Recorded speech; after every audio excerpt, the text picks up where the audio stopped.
Pemirsa, Konvensi Nasional Partai Demokrat akan segera dimulai di Chicago, Amerika Serikat. Konvensi nasional ini akan mengukuhkan Kamala Harris dan pasangannya Tim Walz sebagai paslon dari Partai Demokrat. Dan kita langsung bergabung dengan jurnalis VOA, ada rekan Valdia Baraputri yang melaporkan dari Gedung Putih Washington DC untuk mengetahui perkembangan terbaru mengenai konvensi di sana. Halo, selamat pagi waktu Indonesia, Valdia. Selamat sore waktu Washington DC. Iya, ini kapan konvensi dibuka dan apa saja agendanya dari pantauan Anda sejauh ini, Valdia? Silakan. Ya, Rolando, konvensi ini akan dibuka 1 jam lagi, yakni pada pukul 6.15 petang waktu Chicago atau tepat 12 jam di belakang waktu Indonesia bagian Barat. Dan konvensi ini akan berlangsung selama 4 hari, mulai hari ini tanggal 19 Agustus hingga tanggal 22 Agustus nanti. Dan tentunya agenda dari konvensi ini adalah pernyataan atau pemberian dukungan kepada Kamala Harris dari delegasi atau perwakilan pemilih Demokrat yang datang dari semua negara bagian ke konvensi ini, dan jumlah mereka sekitar 4.000 orang. Jadi nanti pada saat konvensi ini perwakilan dari masing-masing delegasi negara bagian akan maju ke panggung begitu seperti layaknya di konvensi Partai Republik dan memberikan dukungan mereka pada capres yang mereka dukung. Semua maju bergilir ke atas panggung hingga semua negara bagian, 50 negara bagian plus DC itu mendapatkan giliran. Namun hal ini hanyalah sifatnya simbolis atau seremonial karena pada awal Agustus lalu sudah ada pernyataan dukungan secara virtual sehingga telah diketahui bahwa telah cukup dukungan bagi Kamala Harris untuk menjadi capres. Nah, selain agenda utama tersebut, pada 4 hari ini akan ada juga pembicara-pembicara baik dari warga Amerika maupun nama-nama besar dari politik Amerika Serikat. Joe Biden, Presiden Amerika Serikat Joe Biden hari ini telah meninggalkan Gedung Putih tempat saya melaporkan saat ini sekitar pukul 2 siang tadi menuju ke Chicago karena Biden akan memberikan pidato pada puncak acara pembukaan konvensi hari ini. Selain Biden, hari ini yang memberikan pidato juga ada mantan Menteri Luar Negeri Amerika Serikat Hillary Clinton yang juga merupakan capres dari Partai Demokrat melawan Donald Trump pada tahun 2016.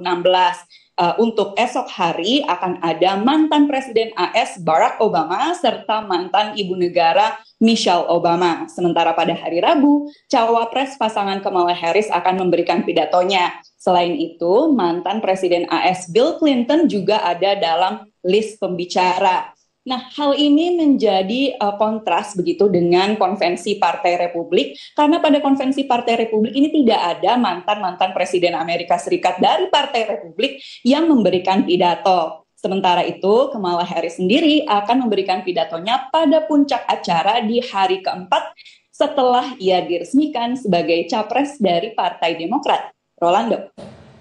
Baik, Valdia, ini kan konvensi akan digelar selama 4 hari, tentunya bakal ramai sekali, apalagi tadi dengan para pembicara yang luar biasa, mantan-mantan presiden. Nah, kalau kita lihat di konvensi Partai Republik, ini itu terjadi demonstrasi seperti itu ya. Nah, apakah dari pantauan Anda juga terjadi demikian begitu di konvensi Partai Demokrat ini? Seperti apa? Betul. Ada demonstrasi, Rolando, terutama yang berkaitan dengan isu dukungan terhadap Palestina. Ada sebuah koalisi di sini bernama March on DNC atau unjuk rasa di konvensi Partai Demokrat yang berisi 270 organisasi. Mereka berunjuk rasa di hari pertama dan berencana untuk berunjuk rasa lagi di hari keempat. Mereka mengatakan bahwa terdapat sekitar 20.000 aktivis yang berpartisipasi dan mereka berunjuk rasa kurang dari 1 kilometer dari lokasi konvensi. Mereka menuntut tentunya Amerika Serikat untuk mendukung Palestina dan menghentikan bantuan kepada Israel. unjuk rasa yang seperti ini, yang serupa begitu seperti yang Rolando katakan tadi, juga berlangsung di konvensi Partai Republik, namun jumlahnya tidak signifikan seperti kali ini. Para pengunjuk rasa menilai bahwa konvensi Partai Demokrat ini lebih pantas karena kebijakan-kebijakan terutama yang berkaitan dengan isu Israel-Palestina ini datang langsung dari pemerintah yang saat ini tengah berkuasa atau incumbent. Nah, terkait isu Israel-Palestina sendiri, Kamala Harris pada bulan Juli lalu bertemu dengan Perdana Menteri Benjamin Netanyahu saat Netanyahu berkunjung ke Amerika Serikat. Meski Kamala Harris tidak menghadiri pidato dari Benjamin Netanyahu di Kongres AS secara langsung, namun mereka bertemu setelahnya. Nah, menurut Kamala, di saat pertemuan tersebut, ia mendesak atau mendorong agar Netanyahu segera meraih kesepakatan gencatan senjata. Ia juga, menurut Kamala, ia juga mengafirmasi bahwa memang Israel memiliki hak untuk melindungi diri, namun ia juga mengekspresikan kekhawatiran yang mendalam akan angka kematian dan juga krisis kemanusiaan di Gaza saat ini. Rolando. Nah, ini bagaimana posisi Wapres Kamala Harris gitu ya saat ini dibanding dengan pesaingnya Donald Trump? Ya, saat ini situasinya sudah sangat berbeda sekali dibandingkan waktu Biden masih menjadi capres dari Partai Demokrat.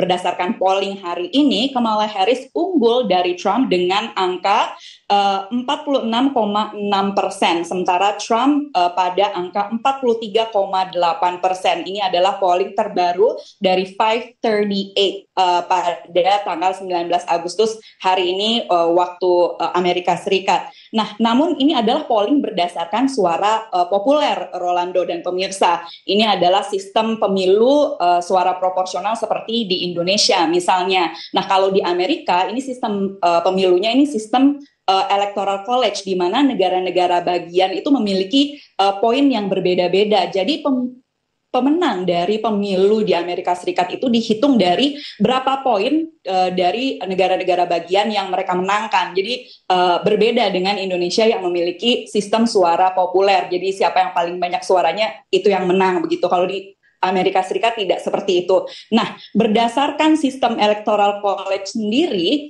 ada 7 negara bagian yang kompetitif di mana poin negara-negara bagian tersebut itu tinggi dan hasil dari pemilu di negara-negara bagian tersebut seringkali tidak bisa diprediksi. Jadi negara-negara bagian ini selalu diperebutkan. Nah, ada 7 negara bagian dan sementara menurut polling terbaru 5 dari negara bagian tersebut Kamala Harris unggul. Hal ini sangat berbeda pada saat Biden masih menjadi capres, di mana Trump unggul di seluruh negara bagian yang kompetitif dan diperebutkan tersebut. Jadi bisa dilihat sekarang situasinya sudah sangat berubah sekali. Padahal Biden baru mundur sebagai capres dari Partai Demokrat 1 bulan lalu, Rolando. Wow, ini seru sekali ya Valia. Kalau kita lihat memang sebelumnya posisi Donald Trump dengan Demokrat itu sangat jauh begitu ya. Kita lihat Donald Trump cukup menguasai di beberapa tempat. Saat ini begitu Kamala Harris naik, Biden mundur. Ini sepertinya persaingan cukup sengit seperti itu ya, Valia. Baik, kami akan nantikan update selanjutnya. Sekarang Demokrat unggul. Ya. Baik, ini tentunya sangat menarik, seru sekali. Selama 4 hari ke depan juga kami akan update juga nanti ke Anda seperti apa situasi terkininya. Terima kasih Vali atas laporan Anda dan selamat bertugas kembali. Selamat pagi waktu Indonesia, selamat sore waktu Washington DC.